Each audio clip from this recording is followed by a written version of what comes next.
According to the Bible, Adam and Eve did have children. The most well-known children mentioned by name are 1. Cain, the first son who became a farmer. 2. Abel, the second son, a shepherd who was killed by Cain. 3. Seth, another son born after Abel's death. These stories are found in the biblical book of Genesis. The Bible also says Adam and Eve had other sons and daughters, although most of their names are not given. Open quote. After Seth was born, Adam lived 800 years and had other sons and daughters. Genesis 5 or 4, close quote. So the Bible does not give an exact number of their children. Since Adam was said to have lived 930 years, many religious scholars believe they may have had a large number of children over many generations. Named children in tradition.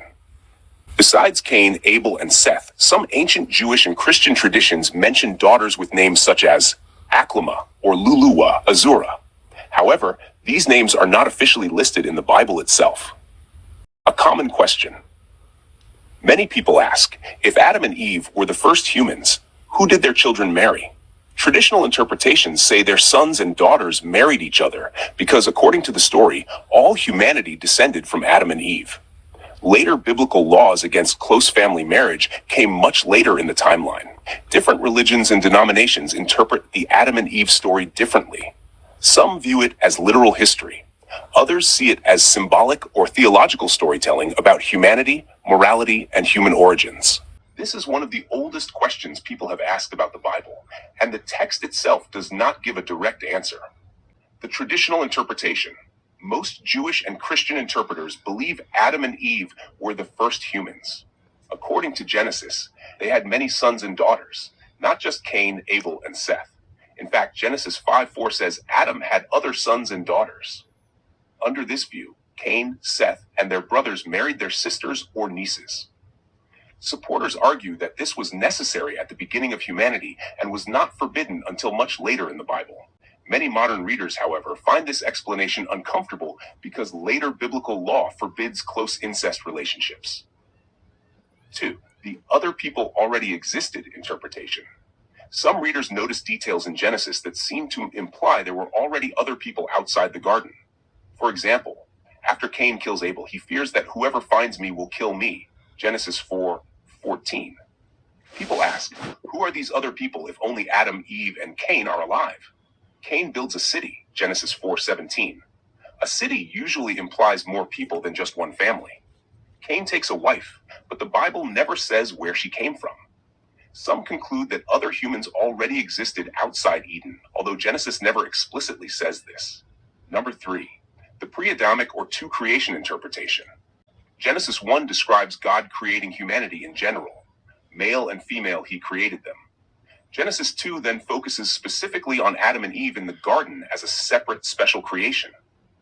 According to this view, there were already human beings living outside Eden, and after Adam and Eve were expelled, their descendants intermarried with those people. This interpretation has been held by some theologians and writers, especially in the last few centuries, but it is not the majority position among biblical scholars.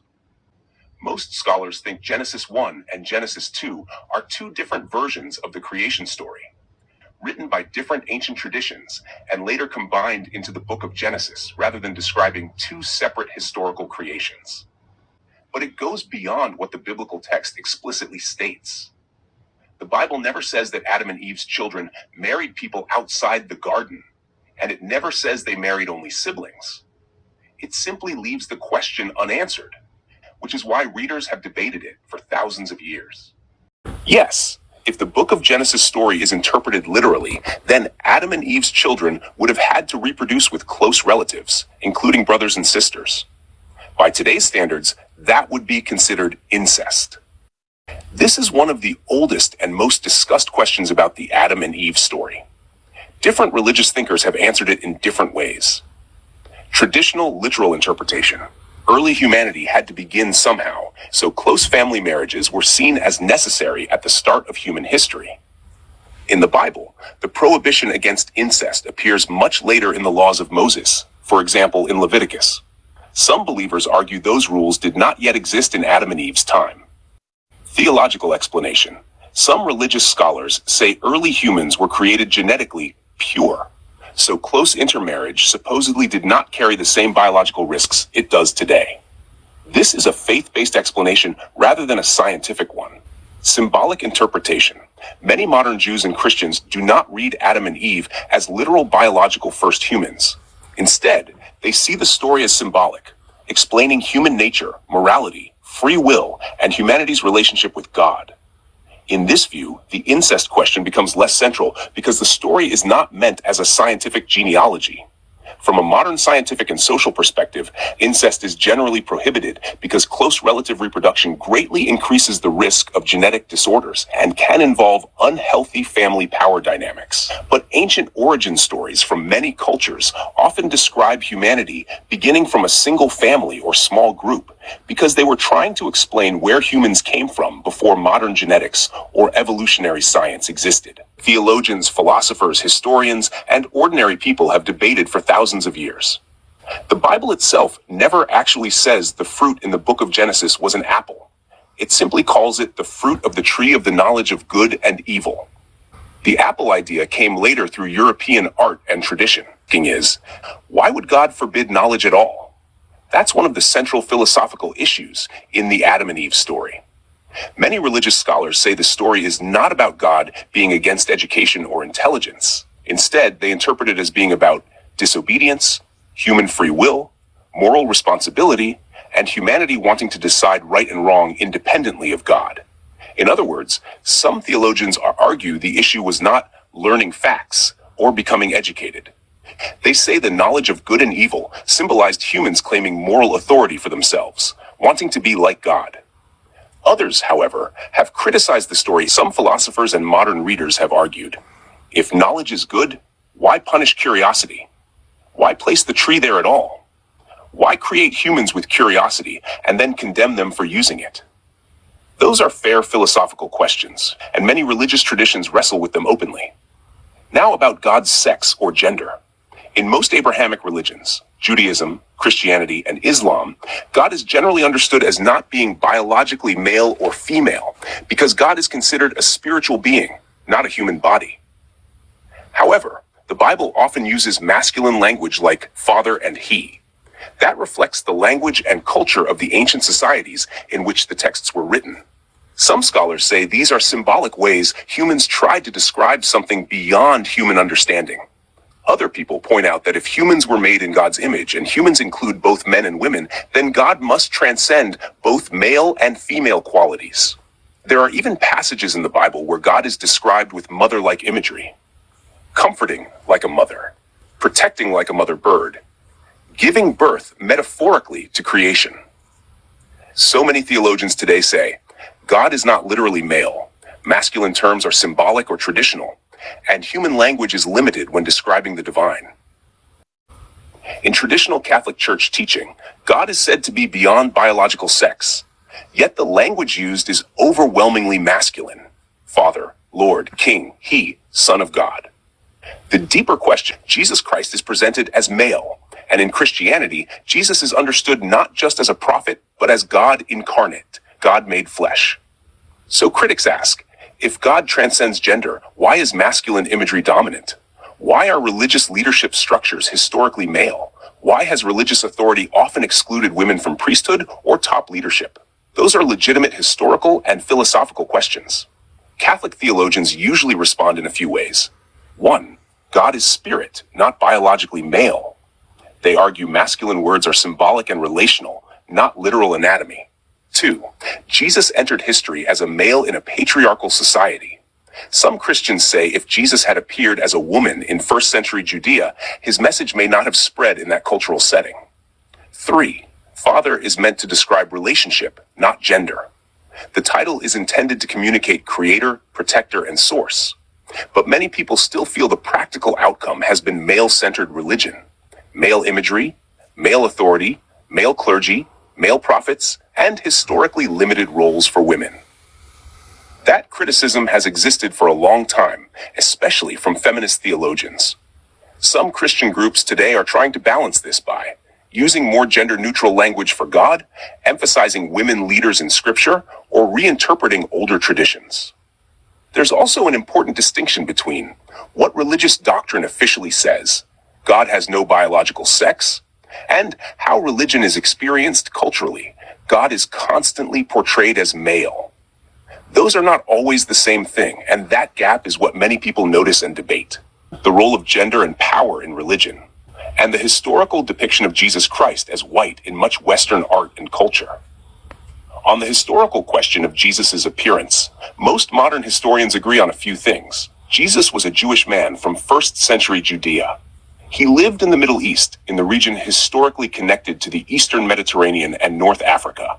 He likely had darker skin than the pale European images common in Western churches and paintings.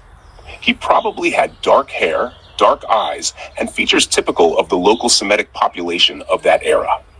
The familiar image of a pale-skinned, long-haired, often light-eyed Jesus largely developed through European Christian art over centuries, especially during the Renaissance. Artists often painted biblical figures to resemble the people around them, so European artists painted a more European-looking Jesus. At the same time, Ethiopian Christians often depict Jesus with African features. Asian Christians sometimes portray Jesus with Asian features. Different cultures historically adapted religious imagery to their own populations. But in the West, the white image of Jesus became tied to power, authority, and sometimes racial hierarchy. Many scholars agree that religion and politics became intertwined during European colonialism, where Christianity was at times used alongside systems of empire, conquest, and racial superiority. That criticism has been made by Black theologians, liberation theologians, historians of colonialism, and civil rights leaders. As for the period when Jesus' family fled into Egypt, described in the Gospel of Matthew, Egypt and the surrounding regions were ethnically diverse and largely populated by people with darker complexions than the later European portrayals. Historians generally do not support the idea of Jesus looking like a Northern European with blonde hair and blue eyes. On the gender issue, historically many Christian institutions, including the Catholic Church, were structured in patriarchal societies where leadership roles were reserved for men. Critics argue that this reinforced male authority while teaching spiritual equality. Supporters of the tradition argue they are preserving historical apostolic structures rather than excluding women. That debate continues today. The difference between historical reality, religious symbolism, and institutional power. And those tensions have been debated inside and outside Christianity for centuries. There is historical evidence that religious imagery, including European depictions of Jesus Christ, was sometimes intertwined with systems of political and racial power. At the same time, it's important to distinguish between broad historical systems and institutions and claims about all individual white or Christian people sharing the same motives. Historically, European colonial powers often spread Christianity alongside empire, conquest, and slavery. In some cases, enslaved Africans were presented with a European-looking Jesus. Christian teachings were selectively emphasized to encourage obedience, and religion was used to justify existing social hierarchies. Many historians and theologians acknowledge that reality. Figures such as James Cone, a founder of Black liberation theology, argued that Christianity in America was often shaped by white power structures, and that the image of a white Jesus could psychologically reinforce ideas of white authority and superiority. There's also a long history of criticism about how religion was used during the transatlantic slave trade, European colonialism, segregation, and missionary movements tied to empire. If holiness is repeatedly portrayed as white and male, while darker peoples are portrayed as servants, outsiders, or sinners, that can shape social attitudes and power relationships.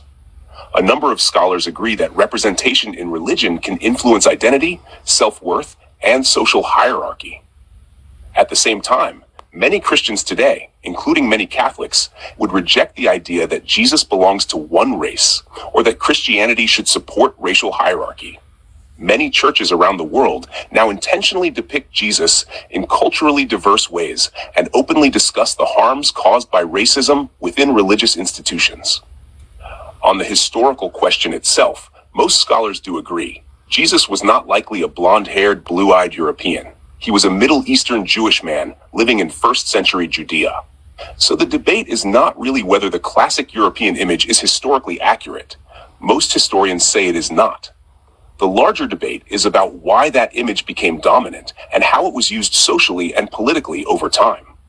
If appearance truly doesn't matter, then why has one particular image dominated globally for centuries? That is a question many historians and critics of religion have raised. The European image of Jesus Christ became deeply embedded in church paintings, statues, stained glass, films, textbooks, missionary work, and popular culture. Because images carry emotional and psychological power, critics argue that repeated portrayals of holiness as white and male can shape ideas about authority, beauty, purity, leadership, and even who is seen as closer to God. That's part of why this issue remains emotionally and historically significant for many people. At the same time, many theologians would answer differently. They would say, the European image was produced by European artists painting biblical figures in familiar ways, not necessarily as a deliberate conspiracy, and that Christianity has also produced African, Middle Eastern, and Asian depictions of Jesus across the world. Both things can be true at once. Some depictions emerged naturally from local culture, and some imagery was later used within systems of colonialism, racial hierarchy, and political power. The key distinction is between intent and effect. Even if every artist did not consciously intend racial domination, the widespread dominance of one racialized image could still have social effects tied to power and representation. If Jesus' race doesn't matter, why did one racial image become so dominant? And why did institutions keep promoting that image for centuries while often marginalizing non-European peoples? Those are serious historical and sociological questions, and they continue to be debated today, both inside and outside religious communities. In parts of the transatlantic slave system and colonial expansion, enslaved Africans and colonized black populations were often pressured, coerced, or punished into adopting Christianity, while African spiritual traditions were suppressed. That historical reality is not something historians simply dismiss or whitewash. There are documented examples where African names were stripped away, traditional religions were banned or demonized, enslaved people were punished for practicing ancestral customs, and Christianity was presented through European imagery and authority structures. In many slave societies, conversion to Christianity was tied to systems of control and social order. Some slaveholders taught selective parts of the Bible, emphasizing obedience while avoiding themes of liberation and equality. The psychological impact of repeatedly presenting holiness, authority, and divinity through white European imagery is also something scholars have studied seriously. Black theologians and historians have argued that these portrayals could reinforce racial hierarchy and shape how black people saw themselves within societies dominated by European colonial powers. At the same time, many black communities transformed Christianity in powerful ways of their own.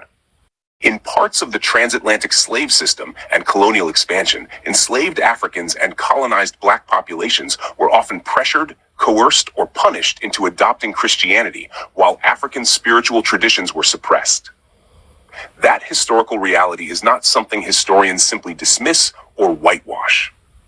There are documented examples where African names were stripped away, traditional religions were banned or demonized, enslaved people were punished for practicing ancestral customs, and Christianity was presented through European imagery and authority structures. In many slave societies, conversion to Christianity was tied to systems of control and social order. Some slaveholders taught selective parts of the Bible, emphasizing obedience while avoiding themes of liberation and equality. The psychological impact of repeatedly presenting holiness, authority, and divinity through white European imagery is also something scholars have studied seriously. Black theologians and historians have argued that these portrayals could reinforce racial hierarchy and shape how black people saw themselves within societies dominated by European colonial powers. Coercion and violence were definitely part of the spread of some empires and religious systems in history, including periods connected to Christianity. Forced conversions, suppression of local religions, and punishment for resisting colonial rule did happen. The books of the Bible were written, edited, and compiled over many centuries by many different authors and communities. Most of the authors of the earliest books, including Genesis, are anonymous. Ancient scribes did not necessarily approach writing the way modern editors do. Today, if a publisher found two accounts of the same event that differed in details, they would often try to harmonize them or choose one version. Ancient editors often did the opposite. They preserved multiple traditions side by side, even when they contained differences. For example, many scholars view Genesis 1 and Genesis 2 as two distinct creation accounts. In Genesis 1, plants, animals, and then humans, male and female together, are created in a structured 6-day sequence. In Genesis 2, the narrative focuses on Adam, the Garden of Eden, the creation of animals in relation to Adam and then Eve. Scholars debate exactly how these accounts relate, but many believe they originated in different literary traditions that were later brought together rather than rewritten into a single seamless story. From a historical perspective, differences can arise for several reasons. Different authors emphasizing different theological messages. Stories being transmitted orally for generations before being written down.